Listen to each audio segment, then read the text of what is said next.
భారీ పెట్టుబడులే లక్ష్యంగా global summit వచ్చే నెల 8-9 తేదీల్లో నిర్వహణకు అంతర్జాతీయ స్థాయిలో ఏర్పాట్లు.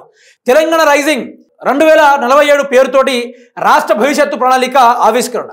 3000 మంది జాతీయ అంతర్జాతీయ ప్రముఖులకు సీఎం ఆహ్వాన లేఖలు. కమ్ జాయిన్ ది రైజ్ అంటూ దిగ్గజ రాజకీయ పారిశ్రామికవేత్తలు, టెక్ రంగ ప్రముఖులకు పిలుపు. ప్రధాని మోడీ హాజరయ్యే ఛాన్స్.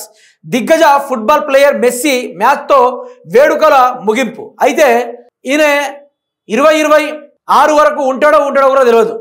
ఆయనకు 2043 పేరుతోటి గిన్నెని ప్రోగ్రాంలు అవసరమా?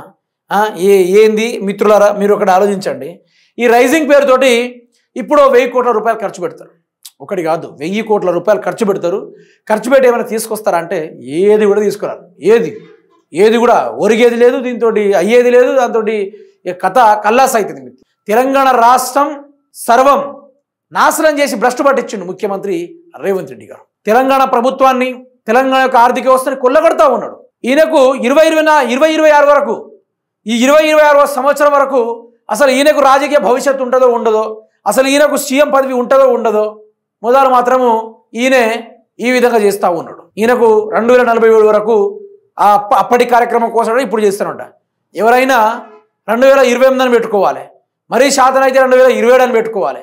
అట్లా పెట్టుకొని తీరాలి. కానీ వీళ్ళు విచిత్రంగా విడ్డూరంగా కార్యక్రమాలు చేస్తూ ఉంటారు మిత్రులారా. ఈ తీరుగా సాగుతూ ఉంది వీళ్ళ యొక్క వ్యవహారం. మెస్సీతోటి కార్యక్రమము, నరేంద్ర మోడీతోటి కార్యక్రమము, గీయన్నీ ఈయనకు అవసరమా? దీంతో అయ్యేదేంది, కథ కుదిరేదేంది? ఆ తీరుగా ఉంది వీళ్ళ పంచాయతీ.